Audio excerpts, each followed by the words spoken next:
welcome to Is Your Boss an Idiot? I'm your host, William, and today we got some great things to kind of tell and story-wise and stuff that, just makes you go, how the hell is this person in charge of anybody, let alone this group of people? So let's jump in. I got one, this was actually, the place I was just at. Again, as I said, I have many, many stories of how much of an idiot this boss was. And his just thought process is just absolutely baffling. So look, here's a good one. So, obviously COVID going on and whatnot, trying to find different ways and whatnot to reach out to new potential customers and everything like that. So I had done, I don't know how many variations of email blasts, to, it was close to 1,500 different, customers that, we could be doing business with. And try all these different variations in the email, how to get attention, whatnot, and try all these different little, tricks and everything to get them to at least read the email, maybe even respond, what have you, or open up any attachment for information you might have sent, and you can see that in your analytics thing and know who did what and everything like that.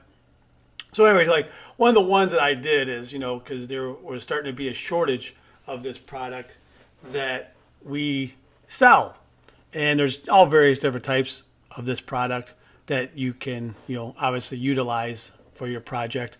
So there was becoming a shortage due to the fact is just all these plants, these manufacturers of this product really scaled down their production levels because they anticipated that with COVID and everything that's going on, that demand was going to be way, way, way down. That was my phone, I'm sorry. But anyways, demand was going to be way, way down. So they figured, hey, we're not going to, set our production levels to where they should be. We're going to just assume that, demand's going to be reduced by half, if not 3/4. So we're going to start producing at that level, and get rid of inventory, what have you, and not really replace it because they don't want to be sitting all that product because that's money. So anyways, I had done is I put together an email and just, said, hey, are you having trouble sourcing your materials and whatnot? Because we happen to actually have a good inventory of materials on hand. We kind of had rolled the dice, say, look, I bet a lot of people are going to go the other route and reduce the inventories and whatnot because they think, usage will be down and all that jazz. So my thought was, well, let's go the opposite. Let's roll the dice. Worst case scenario, yeah, things are a little tight for, 4 or 5 months while we go through the inventory. But, we'll be ahead of the game because people are going to be wanting and needing this material. So let's roll the dice and bring in a bunch of inventory. Well, hey, it worked. Did my boss see it that way? No. He just kept complaining about all his inventory sitting down. Why isn't this moving? Why didn't this move? We moved some mud stuff. Well, why isn't this other one moving? Focus on the negative. As always, these idiots always seem to do. It's always about the negative. It's never the positive. It's never building up your team. It's never being, hey, there you go. And, well, hey, let's just talk about this. What are your plans on this? It's always like, what the hell's wrong with this? Why can't you get this out the door? Blah, blah, blah. That same old song and dance, which you all are very familiar with. So anyways, I put together the email blast. Hey, are you, short on inventory? Are you looking for this material? Are you having difficulty finding it? Hey, give me a call, shoot me an email, what you're looking for. We have an extensive inventory on hand currently, and we can meet your needs and requirements. So I sent it out, got a few responses out of the 1,500, and as many of you might know is, in email marketing campaigns like that, if you do around 1,500 emails and you get 8 to 10 responses, you're doing very, very good. And if you can get 1, maybe 2, orders out of it, you're doing all right. That's about what it is. It doesn't sound all that good, but in actuality, those kind of numbers and return rates are actually really, really good. Doesn't sound like it, but it is. So anyways, I actually did that a few times and changed up the variation in how I worded it and what I did. The subject line, you got to get real kind of catchy with that because, you get the ones back as when you're watching analytics, you'll see if somebody even bothered to open it, if they even read it. So you got to kind of get creative with those things. So, but I did it a couple different ways, whatnot, and it wasn't too bad. I was home for a little more, but we got a couple responses. But anyways, so towards the end of my tenure at that location, the boss thinking, his egotistical way that he's Mr. Brilliant mind that he has, he was going to type, but he typed up his own. very dry, very just, monotonic in its, presentation. Basically after you read the first sentence and a half, you're like, I'm not reading all this shit. So it was terrible, but it was his idea. So, and he's like, okay, let's just send it to 10 of these people, in this market, 10 of these people in this market, 10 of these in this market. Because in his mind, he thought he was going to get all these responses from just sending 10 emails. Now, mind you, I sent 1,500 and got 8 to 10 responses total. That was good. But in his mind, he thinks 30, he's going to, because he's so brilliant in the way he words something, that he's going to get all the responses. Even said it to him, says, I attempted that already 2 different ways, and this is what we got. Did he hear it? No, because this asshole he doesn't listen. No, it's one ear out the other. It's just, hey, it's his brilliance. No one else is just stupid. So he still put it together and had us do it. So then we got no responses, not one.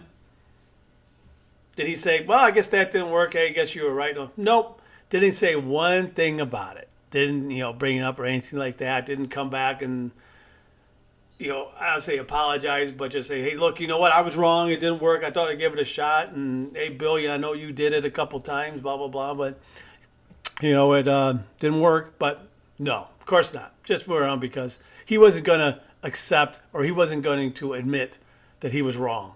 Because, God forbid, people like that in that position will never admit that they are wrong. They will never apologize. They will never, ever go that route just because their ego won't take it and they think it's a sign of weakness. They think that, a portrayal of them as being weak and they can't do it. So it's baffling. Again, it's just this, an egotistical mindset that these idiots have. And it's just, it's horrendous, brings down the morale of the team, everything. It's just, and everyone sees it. That's what I just don't get is, how these people don't realize the fact is everyone knows you're a moron. You're an idiot. But you keep going forward and you just don't see it because people kind of suck up to you because you are the boss. You're the one signing the paycheck. So you kind of got to be nice to them and you kind of got to be like, yeah, okay, all right, I get it. It's just unbelievable. I mean, it just kills me. So then I got another one, but the same moron, idiot, is we were trying to get into, obviously the big thing now is electric vehicles and the big push, to get away from the internal combustion engine, everything like that. Now, a little bit about me is I'm huge. I'm a big car nut, huge car person, and classic cars, the whole 9 yards. Watch all the videos, YouTube, stuff like that. I mean, I've been this way. I raced cars when I was younger, raced motorcycles, everything like that. So restored a few vehicles, what have you. So I'm a big car person. So it's like I'm very immersed in the car culture, the car industry, and kind of know what's going on because I'm a very thorough reader and voracious reader in regards to stuff that comes out. I mean, I must read probably 8 to 10 different magazines in that a month about it alone. But anyways, with these electric cars, if someone that's in the know knows that, hey, they're designing these things from the ground up. You have to just because of the platform, everything like that. So it's not, you can't just like all of a sudden take, one vehicle and just pull out the motor and then plop in some batteries and you're off and running. But listening to him one day, he was on the phone talking to someone, and I have a little, side note off of this too with this, but it's funny, but, talking on the phone to someone, I don't know who it was, but my office was next to his so I could hear him because he just talked really loud because, again, egotistical people are very loud and boisterous. Talking about how all they're doing with these vehicles is, they're just taking it out and just putting motor. They're still using all the same, structure and, the door skins, the whole 9 yards. They're using all the same stuff. They're just putting some, batteries in the same stuff so they can get it going, which is completely wrong. I mean, you look at any of these vehicles, they're all brand new. You have to just because of the way the design is, the way the batteries are placed, the whole 9 yards. So I'm sitting there in my office, shaking my head, laughing, going, what a idiot. It's just putting his foot in his mouth, thinking he knows about something, and he knows absolutely nothing about it. I mean, it was a complete joke. But as a side note off of that, too, is I had been pushing to try to get us into one of the larger, I guess, new startups that is building I'll just say a truck, so you can kind of put 2 and 2 together. and, pounding on the doors, trying to call, get us to whatnot, everywhere here and there, and getting in there for the longest time since I'd actually had started there because I knew the opportunity there because they had the best structure, the best funding, everything going on, the best, designed, equipment, the whole 9 yards. I was like, okay, these guys are going to be successful. So I was trying to do everything I could to get on board with these guys, got compounding, and said, doing everything, as a salesperson does and whatnot. You try and do things, you don't give up until someone tells you to F off and stay away. It's not going to hurt my feelings. I don't care. But anyway, been going on. So I kept mentioning this stuff for, 8 months, trying to go on thing. And then again, hear him on the phone. He's talking to someone. So he starts talking about this company like he knew what they were doing. And his words were that, it's just some joke of a startup with some billionaire that's got his money that he's trying to get it going or not, which was absolutely false. It was so far from the truth. And I'm sitting there again shaking my head. I mean, he was completely dismissing this company and thinking that it was just some kind of joke, even though they had, God, I don't know how many billions of dollars investment already from various large corporations and backers and what have you. I mean, it was just, again, I'm just sitting there shaking my head going, what an effing idiot. It's just like, I mean, I just don't get it. It's, again, he's trying to be the expert in something he knows nothing about, but the person he was talking to, he was trying to impress them. Probably some other swinging dick that, also has a big ego and whatnot, and they just fucking sit there and stroke each other off. That's what it seems like. So, pardon my getting a little vulgar there, but, it just pisses me off to no end. No end in this nonsense. I mean, it's just like unfreaking believable. So, hold on a second. I'm going to take a drink of my beverage here because I'm going to wet my whistle. So, anyway, moving on from that idiot. Again, we'll have some more down the road. That moron. So, let's go on to, this was a place I had worked at long time. Oh, geez, 15 years ago. So, I mean, it's been a long time. Oh, no, 15 years possibly, maybe 12. So, but anyways, there was this business, I was a family-owned business. They've been around since the 60s, 50s. I don't know. They had been around a long time. So the grandfather started it. So then the son took it over, and he was running it for the longest time. Well, then the next generation, his son, was going to be taking it over. So they actually had gone into a good situation where the property that their building was on in a city was going to need to be annexed, taken over by a rather large hospital chain. And they somehow accidentally had seen the blueprints or the land layout and whatnot, and to see what property that entity needed to acquire to be able to expand, and their business and property was part of it. So they actually had a good bargaining position here in regards to, hey, we're not going to, sit there and just take some pennies on the dollar for this thing. We want a nice dollar for it. So they kind of had them by the short here, so to speak. So they got real good money for the building and the property. And they moved out farther away into a better, different area, county, better taxes, whatnot, build a brand new building, the whole 9 yards. Gorgeous facility. Great things. And, when I had gotten there on board, they were already out there. So I don't know how much of existing equipment they had brought over this thing, but a lot of the equipment seemed to be new. So they spent a lot of money on stuff. And, it was, crazy amounts. You're probably talking millions of dollars here on new equipment alone.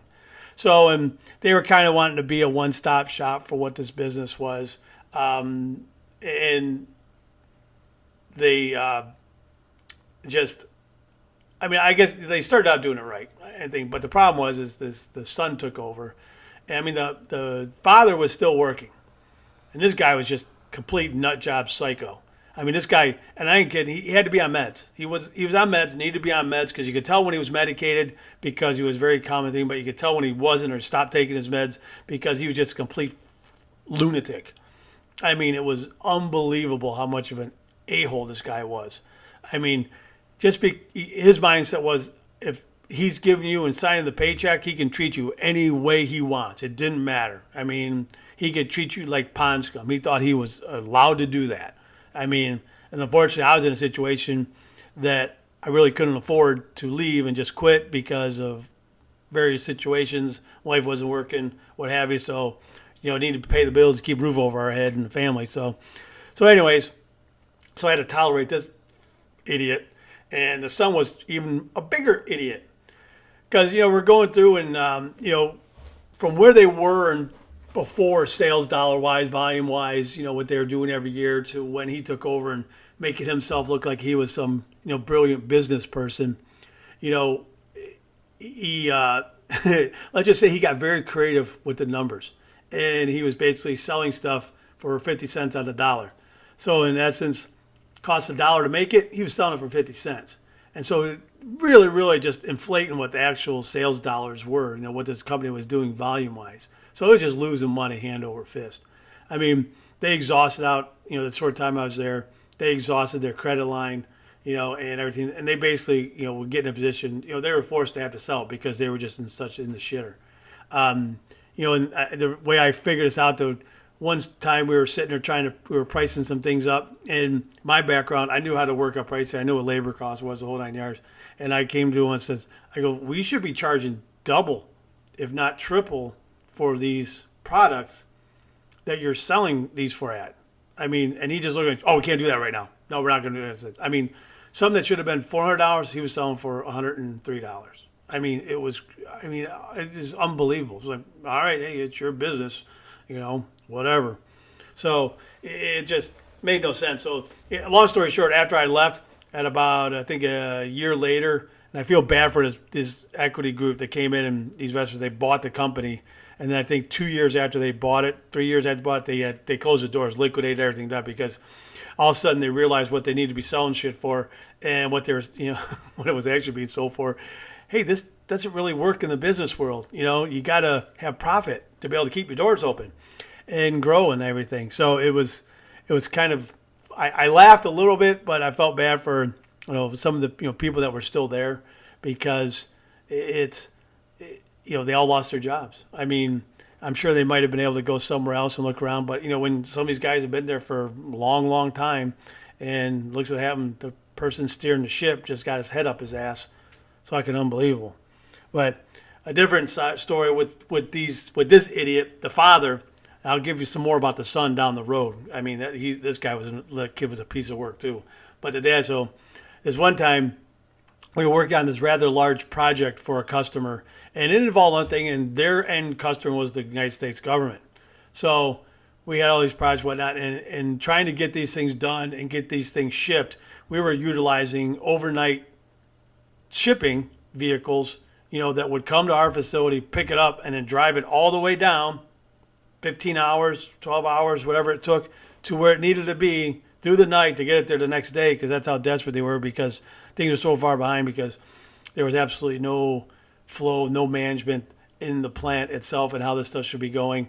And I got some more stories about that whole project too, because it was just baffling.